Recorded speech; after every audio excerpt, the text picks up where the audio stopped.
Prasidia, calon guru penggerak angkatan 10 Kabupaten Polewali Mandar. Kali ini saya tidak sendiri, saya akan ditemani oleh teman saya, rekan guru saya bernama Ibu Dewi Anggraini SPD selaku guru mata pelajaran Bahasa Indonesia. Apa kabar Ibu? Baik Ibu, alhamdulillah. Hari ini saya akan melakukan percakapan, ya, observasi.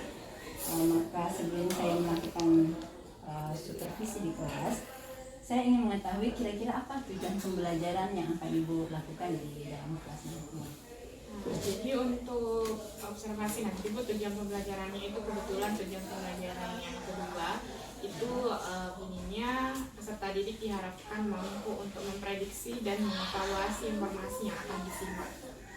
Jadi elemen nanti pas observasi itu elemen menyimak terlebih dahulu. Jadi tujuan pembelajarannya untuk nanti yang akan dilakukan itu adalah untuk mengobservasi, ya, untuk mengidentifikasi siswa kita. Iya, memprediksi dan mengevaluasi. Oke. Kemudian kira-kira untuk area pengembangan input materi yang akan Ibu lakukan itu input materinya seperti apa, Bu? Kalau materinya dia itu di bab 1 teks laporan hasil observasi. Jadi di modul yang saya gunakan dan juga didukung sama buku paket yang ada di sekolah itu, jadi di tahap awal itu memang elemennya harus menyimak. Jadi anak-anak diberi bacaan.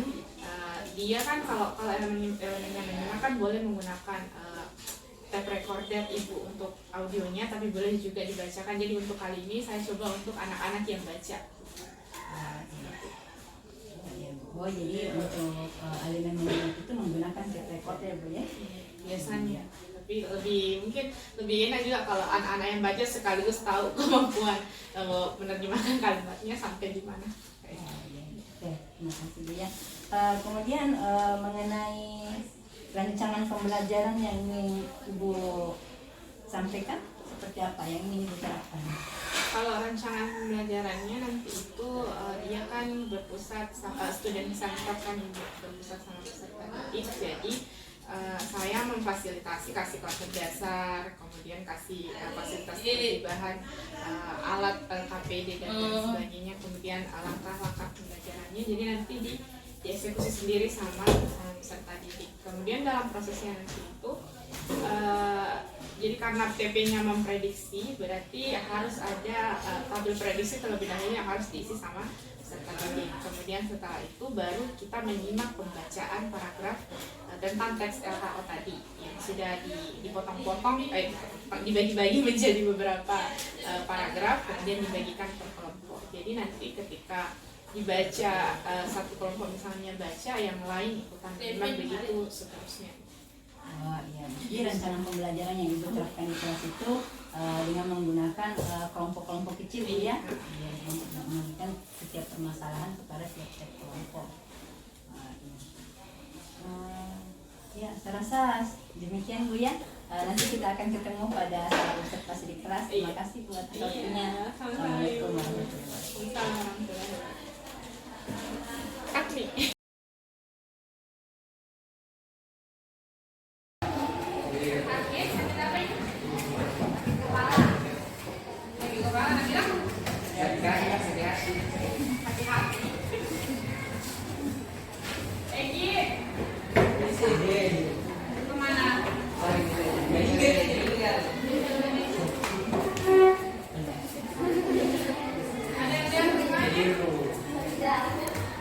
Ya.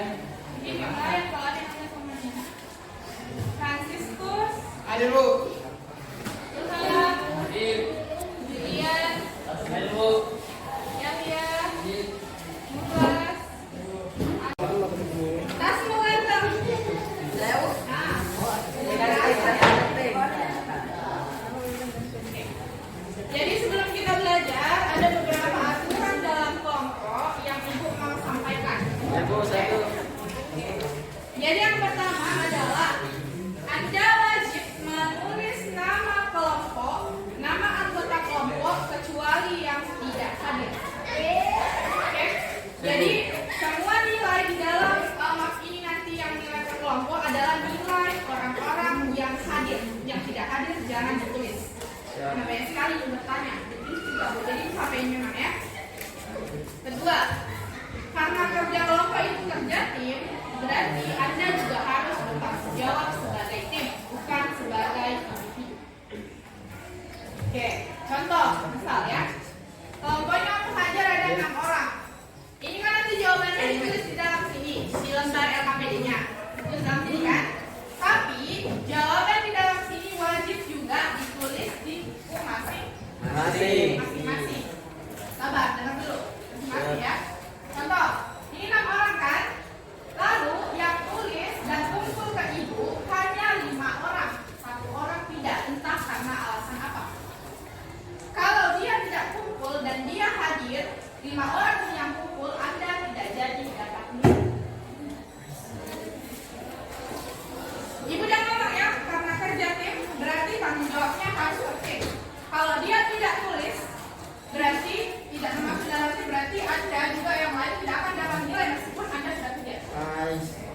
Jadi pastikan teman Anda menulis, pastikan teman Anda kumpul, handle teman tak sendiri. Oke? Jelas? Oke. Kemudian, karena ini kerja kelompok, berarti nilainya sama rata antar setiap anggota. Nah, karena pekerjaan Anda sangat bagus, misal Anda dapat 90, maka semua orang dalam kelompok ini akan dapat nilai yang sama. Meskipun misalnya ada yang gendong kelompok ya, misalnya biasanya ya, itu ada handle sendiri. Oke, cuma tahu ini dikumpul, ada namanya dan buku tugasnya itu dikumpul. Paham? Ada yang mau komplain? Tidak. Gak ada? Yakin tak mau komplain?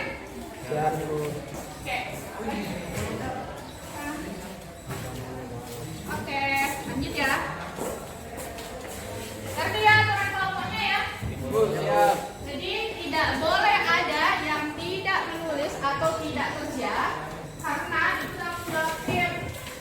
Anda tidak sendiri teman tak mau kau bujuk kau menulis mau kau apa terserah. Ini Anda tidak sendiri.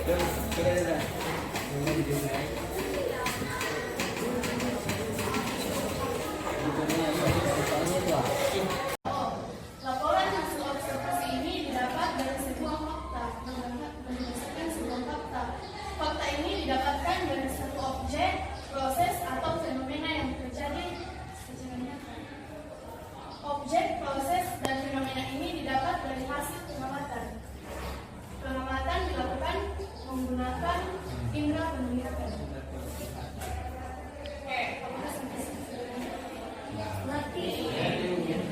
Jadi silakan Anda isi dulu sebelum menyimaknya. Silakan Anda prediksi kira-kira pernyataan di sini benar atau salah, yang ini benar atau salah, yang di belakang benar atau salah, dan yang terakhir benar atau salah. Prediksi saja dulu ya. Nah, setelah Anda mengisi tabel prediksinya, kita akan menyimak teks belalang anggreknya yang akan dibacakan oleh perwakilan satu orang satu kelompok. Nah, jadi ketika misalnya yang dapat nomor 1 baca, Tubuh, makanan, dan daun di rumah. Bagian tubuh belalang angggrek terdiri atas kepala, tulang, dan atas domen. Di bagian kepala terdapat mata, mulut, dan dua buah antenna seperti benang. Seperti jenis belalang sentani lainnya, kepala belalang angggrek dapat berputar 3.600. Di bagian toraks terdapat 3 pasang kaki. Kaki depan belakang belalang angggrek yang panjang dan kuat dilengkapi dengan duri dan capit. Belalang angggrek memiliki 2 pasang sayap yang menutupi bagian abdomennya. Sayap depan berfungsi melindungi sayap belakang, sehingga teksturnya lebih keras.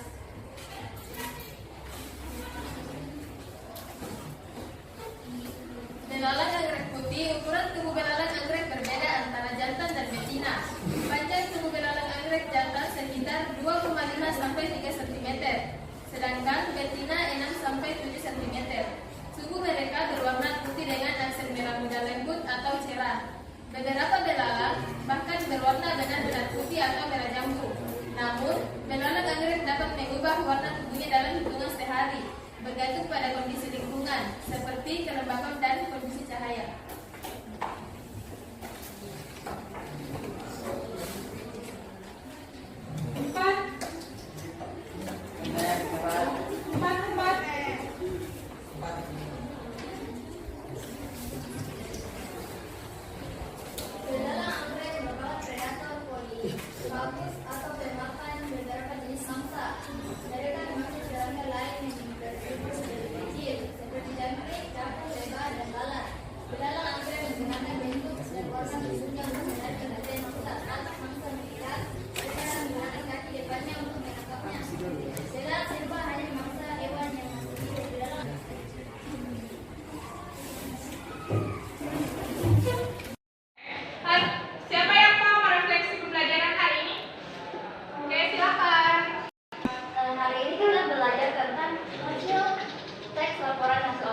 di mana kita mulai tentang belalang anggrek berdasarkan fakta dan objek belalang anggrek dan hasil pengamatan melalui pembelajaran kesehatan, di mana kita mempelajari tentang ciri-ciri belalang anggrek dan manfaat belalang anggrek.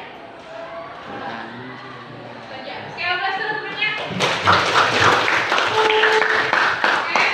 Terima kasih sudah datang hari ini. Terima kasih sudah kerja kelasnya. Terima kasih sudah berusaha dan see you. Mengerti SPD MSI. Assalamualaikum Ibu. Waalaikumsalam sayang. Dan bersama rekan saya Ibu Dewi Anggraini sebagai rekan teman saya, sebagai rekan saya, sebagai observer. Jadi hari ini saya akan melakukan pasca observasi dengan teman saya yang bernama Ibu Dewi Anggraini. Assalamualaikum Ibu. Waalaikumsalam, Ibu. Ya, apa kabarnya hari ini Bu? Alhamdulillah baik. Sehat. Ya. Jadi hari ini saya akan melakukan pasca observasi setelah kemarin kita melakukan pra observasi dan observasi ya Bu ya. Iya.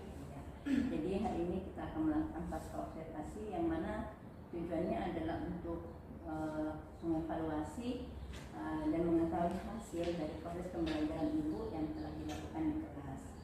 Jadi gunanya ini adalah saya ingin mengetahui bagaimana tindak lanjutnya Ibu ke depan, supaya nanti ke depannya kita akan mengetahui dan dapat mengakumulasi pembelajaran kepada peserta didik yang beraneka ragam karakternya. Ya, jadi kira-kira bagaimana perasaan Ibu setelah melakukan observasi di kelas? Perasaannya setelah melakukan observasi itu karena mengajar jadi tentu saya senang dan bahagia bisa membagikan ilmu atau wawasan kepada siswa. Wah, iya. Pasti senang ya Bu ya, karena sudah memberikan ilmu yang bermanfaat kepada peserta didik kita.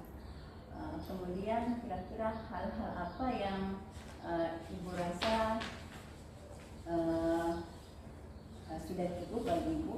Maksudnya dalam hal ini hal-hal yang cukup baik yang telah Ibu lakukan di kelas. Hal yang cukup baik, kemarin waktu observasi itu ketika membagi kelompok itu kan berdasarkan hasil gaya belajar, jadi menurut saya itu cukup efektif dalam pembagian kelompok observasi. Jadi baginya berdasarkan hasil asesmennya sudah saya lakukan kognitif sebelumnya dan non kognitif sebelumnya juga. Ada tidak kekurangan dan kelebihan dalam pemberian materi kemarin? Tentu kalau metode saya yakin masih ada kekurangan dan kelebihannya. Mungkin di bagian kekurangan dan bagian kelebihan mungkin metode itu bisa untuk meningkatkan keterampilan komunikasi dan kolaborasi siswa. Dan kalau kekurangannya mungkin di bagian itu dan gagasan saja. Iya. Ya, jadi memang apapun itu bentuknya pasti akan memiliki kekurangan serta kelebihannya ya Bu ya. Jadi kalau misalnya kita mau memberikan skala antara 0 sampai 10, kira-kira dia di posisi mana untuk skala tersebut dalam meningkatkan kompetensi siswa? Mungkin kalau skala 0 sampai 10 mungkin 7 sampai 8. 7 sampai 8 ya Bu ya. Bisa cukup 7 sampai 8. Iya, itu sudah cukup bagus ya Bu ya. Kalau memang diperkirakan skala 0 sampai 10 ya bisa dipastikan sekitar 7 sampai 8 gitu ya. Kira-kira hal-hal yang perlu ditingkatkan nanti apa Bu? Mungkin ini penerapan pembelajaran dan diferensiasi kayaknya mungkin perlu ditingkatkan lagi. Kemudian itu juga penerapan sosial emosional. Jadi penerapan diferensiasi ya dan keterampilan sosial emosional. Kira-kira dalam kedepannya itu pembelajaran diferensiasi yang akan Ibu lakukan untuk mengcover pembelajaran siswa kedepannya seperti apa? Mungkin metode pembelajaran, mungkin karena kemarin diferensiasi konten, mungkin kali ini atau kedepannya mungkin akan lebih dibikin variasi lebih beragam lagi. Iya. Jadi mungkin memang butuh beragam metode yang bisa kita lakukan supaya siswa kita tidak bosan di kelas. Artinya metode pembelajaran yang diberikan harus bervariatif ya. Iya. Apa ya? Kira-kira dalam penerapan berdiferensiasi, apakah dengan penerapan seperti itu ibu sudah bisa mampu mempertingkat kemampuan siswa gitu? Kalau meningkatkan mungkin meningkat tapi tidak terlalu signifikan. Tapi kalau yang kemarin karena sudah biasa dilakukan diferensiasi konten, proses juga kemarin produk yang kemarin juga itu kan, kalau misalnya produk anak-anak yang audiovisual buat video, dan anak-anak yang anak-anak lebih senang ketika berhubungan dengan seperti video, HP dan lain sebagainya, dan itu bisa, menurut saya juga bisa menunjukkan keterampilan kreativitas mereka. Iya. Terus komitmen ibu ke depan ini untuk pembelajaran ibu ke depannya? Untuk pembelajaran ke depannya mungkin saya akan tetap menerapkan pembelajaran berdiferensiasi, tapi dibuat beda lagi, maksudnya kemarin konten dan sekarang proses, atau bisa digabung 2-3.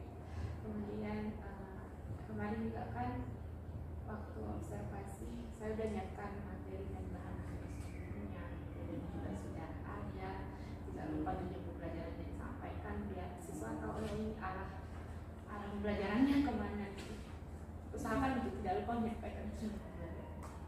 Dan mungkin juga ibu akan menerapkan KSP bu ya, jadi memang perlu gitu ya, supaya siswa merasa nyaman di kelasnya. Oke, saya rasa cukup ya hasil observasi kita hari ini, dan terima kasih banyak ibu atas waktunya. Mohon maaf sudah mengganggu.